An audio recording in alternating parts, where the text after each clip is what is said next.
히스기야의 종교개혁 31장, 역대하 31장. 유월절을 지킨 뒤에 이스라엘 사람들은 모두 유다 성읍으로 가서 남금 모양의 석상들을 산산이 부수고 그들이 신성하게 여기는 아세라 목상들을 베어내고 지역의 음란한 종교 산당과 지역 신상들을 허물었습니다. 그들은 유다, 베냐민, 에브라임, 므낫세를 다 돌고 나서야 멈췄습니다. 그들은 모두 집으로 돌아가서 일상생활에 복귀했습니다. 히스기야는 제사장과 레위인들을 그룹별로 조직하여 각각 일을 맡기고 직무 내역서를 나누어 주어 예배 직무를 수행하게 했습니다. 그들은 각종 제사를 드리고 언제 어디서 하나님을 예배하든지 늘 감사와 찬양을 드렸습니다. 히스기야는 아침과 저녁 예배, 안식일, 초하루절기, 하나님의 계시에 정해진 특별한 예배일을 위해 자기 소유를 번제물로 쓰게 했습니다. 그는 또 제사장과 레위인들이 근심 걱정 없이 하나님의 계시에 전적으로 헌신할 수 있도록 예루살렘에 사는 백성이 책임지고 그들을 돌보게 했습니다. 히스기야가 명령을 내리자 이스라엘 백성은 수확한 곡식, 새 포도주, 기름, 꿀 등 그 해에 재배한 모든 것의 첫 열매를 넉넉하게 가져왔습니다. 백성은 아끼지 않고 모든 것의 11조를 바쳤습니다. 그들은 또 소와 양, 하나님께 드려진 다른 모든 소유의 11조도 가져왔습니다. 이렇게 가져온 것들을 구분하여 차곡차곡 쌓았습니다. 그들은 셋째 달에 이 일을 시작하여 일곱째 달에야 끝마쳤습니다. 히스기야와 지도자들이 와서 쌓여있는 예물의 규모를 보고는 하나님을 찬양하고 하나님의 백성 이스라엘을 칭찬했습니다. 히스기야는 어떻게 그 많은 예물들을 쌓을 수 있었는지 제사장과 레위인들에게 물었습니다. 사독 가문의 대제사장 아사랴가 대답했습니다. 백성이 하나님의 성전에 예물을 쏟아놓기 시작하면서 우리 모두가 충분히 먹고도 이렇게 양식이 남았습니다. 하나님께서 그분의 백성에게 복을 주셨습니다. 그 증거를 보십시오. 히스기야는 하나님의 성전에 창고를 짓도록 명령했습니다. 창고가 마련되자 제사장들은 모든 예물 곧 11조와 거룩한 헌물들을 들여놓았습니다. 그들은 레위인 고나냐를 책임자로 그의 동생 시므이를 부책임자로 정했습니다. 고나냐와 시므이는 여히엘, 아사시야, 나핫, 아사헬, 여리못, 요사밧, 엘리엘, 이스마랴, 마핫, 분하야를 관리자로 세워 히스기야 왕과 하나님의 성전 대제사장 아사랴의 명령을 수행하게 했습니다. 동문 문지기인 레위인 임나의 아들 고레는 하나님께 드리는 자원 제물을 관리하고 그 제물과 거룩한 헌물을 나누어 주었습니다. 제사장들이 사는 바깥 성읍들에서는 에덴, 미냐민, 예수아, 스마야, 아마랴, 스가냐가 그 일을 성실하게 도왔습니다. 그들은 그날그날 하나님의 성전에 들어가 그룹별로 정해진 일을 하는 동료들에게 몫을 공평하게 나누어 주었습니다. 공식적으로 명부에 오른 제사장은 가문별로 20살 이상 된 레위인들은 직무별로 각 그룹을 구성했습니다. 공식 족보에는 어린아이와 아내와 아들과 딸들을 비롯한 전체 회중이 다 들어있었습니다. 그들은 열과 성을 다해 예배를 섬기며 예물을 바쳤습니다. 모두가 참여하는 전적인 헌신이었습니다. 제사장 성읍들에 딸린 목초지에 사는 아론의 자손 제사장들은 평판이 좋은 사람들을 세워 모든 제사장에게 정기적으로 먹을 몫을 나누어 주게 했습니다. 히스기야는 이 일을 유다 전역에서 지속적으로 시행했습니다. 그는 단연 최고의 왕이었습니다. 그는 하나님 앞에서 선하고 의로우며 진실했습니다. 하나님의 성전에서 예배를 드리는 일이든 하나님의 율법과 계명을 지키는 일이든 그 모든 일을 기도하고 예배하는 마음으로 행했습니다. 그래서 그는 하는 일마다 형통했습니다. 32장. 히스기야 왕이 이처럼 본이 되는 행적을 남긴 이후 아시리아 왕 사네립이 유다를 공격했습니다. 그는 요새화된 성읍들을 포위하고 그것을 빼앗을 작정이었습니다. 예루살렘을 빼앗는 것이 사네립의 전략임을 알고 히스기야는 보좌관과 군 지도자들과 의논하여 성 밖의 물 공급을 모두 끊기로 했습니다.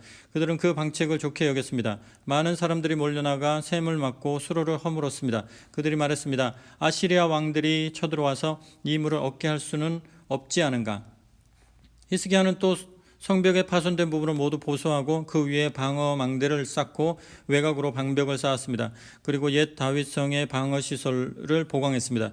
그는 창과 방패 등 병기도 많이 만들었습니다. 또한 군 지휘관들을 임명하여 백성을 책임지게 하고 그들 모두를 성문 앞 광장에 불러 모았습니다. 히스기야는 그곳에 모인 백성 앞에서 말했습니다. 힘을 내십시오. 용기를 내야 합니다. 아시리아 왕과 그의 군대에 겁먹지 마십시오. 우리 편이 그들 편보다 많습니다. 그는 한낱 인간 무리를 가졌을 뿐이지만 우리에게는 우리를 도우시고 우리를 위해 싸우시는 하나님이 계십니다. 히스기야의 말에 백성이 힘을 얻어 사기가 충천했습니다. 몇 킬로미터 떨어진 라기스에 진치고 있던 사네립이 예루살렘으로 전령들을 보내어 히스기야 왕과 유다 백성에게 이렇게 말했습니다. 아시리아 왕 사네립이 선포한다. 너희 어리석은 백성아, 너희가 요새라고 부르는 그 예루살렘 안에서 안전할 것 같으냐? 너희는 도간에 든 쥐다. 히스기야가 너희를 구해줄 것 같으냐? 어리석게 굴지 마라. 히스기야는 그동안 너희에게 거짓말만 늘어놓았다. 하나님께서 우리를 아시리아 왕의 손에서 구원하실 것이다 라는 말은 거짓이다. 너희는 결국 모두 죽고 말 것이다. 지역의 산당들을 모두 없애고 참된 예배 처소는 한 곳뿐이다 라고 한 자가 히스기야가 아니더냐. 나와 내 조상들이 이 주변 모든 나라에게 어떻게 했는지 너희는 알지 못하느냐. 내게 맞설 만큼 강력한 신이 어디 하나라도 있었더냐. 나와 내 조상들이 파괴한 모든 나라 중에 내게 맞서 손가락 하나라도 까딱했던 신의 이름을 너희가 하나라도 댈 수 있느냐. 그런데 어째서 너희 신은 다를 거라고 생각하느냐. 히스기야에게 속지 마라. 그런 뻔뻔스러운 거짓말을 늘어놓는 그를 그냥 두지 마라. 그를 믿지도 마라. 지금까지 어느 땅 어느 나라의 신도 나와 내 조상들에 맞서는데 조금도 도움이 되지 못했다. 하물며 너희 신이 이길 확률은 얼마나 되겠느냐. 사네립의 부하들은 꺼리낌 없이 자신의 생각을 쏟아놓으며 하나님과 그분의 종 히스기야를 비방했습니다. 또한 사네립은 편지를 보내 이스라엘의 하나님을 모욕했습니다. 어느 나라의 신들도 제 백성을 돕지 못했다. 그들은 무기력했다. 히스기야의 신이라고 해서 나을 것이 없다. 오히려 더 못할 것이다. 사네립의 부하들은 예루살렘 성벽까지 와서 성벽 위에 서 있는 백성에게 히브리 말로 소리쳤습니다. 그들에게 겁을 주어 사기를 잃고 항복하게 만들려고 한 것입니다. 그들은 인간이 만든 다른 민족의 신들에게 하듯이 예루살렘의 하나님을 업신여겼습니다. 이에 대해 히스기야 왕은 아모스의 아들 예언자 이사야와 함께 기도하며 하늘을 향해 부르짖었습니다. 하나님께서 응답으로 천사를 보내셔서 아시리아 진의 모든 용사와 지휘관들을 다 쓸어버리셨습니다. 망신을 당한 사네립은 기가 죽어서 고국으로 돌아갈 수밖에 없었습니다.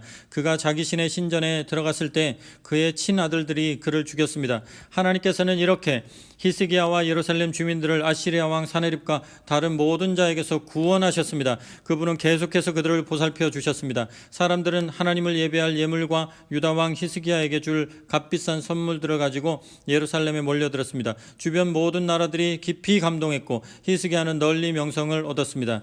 얼마 후에 히스기야가 죽을 병이 들었습니다. 그는 하나님께 기도했고 확실한 표징을 받았습니다. 그러나 히스기야는 그 표징에 감사할 줄 모르고 교만해졌습니다. 그것이 하나님을 진노케 하여 유다와 예루살렘에 하나님의 진노가 가득 찼습니다. 그러나 히스기야가 자신의 교만을 회개하고 예루살렘도 그와 함께 했으므로 히스기야가 살아있는 동안에는 하나님께서 진노를 거두셨습니다. 히스기야는 큰 부귀영화를 누렸습니다. 그는 모든 금과 은과 보석과 향료와 방패와 귀중품을 보관할 장소와 곡식과 새 포도주와 올리브 기름을 저장해 둘 곳간, 여러 품종의 소들을 둘 외양간, 양떼를 둘 우리를 지었습니다.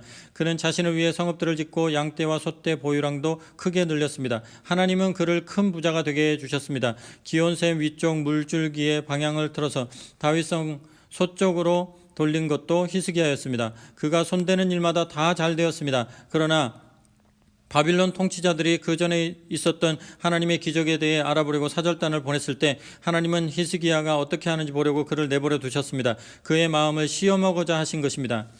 히스기야의 나머지 역사와 충성된 생애는 유다와 이스라엘 왕 연대기에 나오는 아모스의 아들 예언자 이사야의 묵시록에 기록되어 있습니다. 히스기야가 죽자 사람들은 그를 다윗왕 묘지의 위쪽에 묻었습니다. 유다와 예루살렘의 모든 사람이 장례식에 참여한 가운데 그는 아주 영예롭게 장사되었습니다. 그의 아들 므낫세가 뒤를 이어 왕이 되었습니다.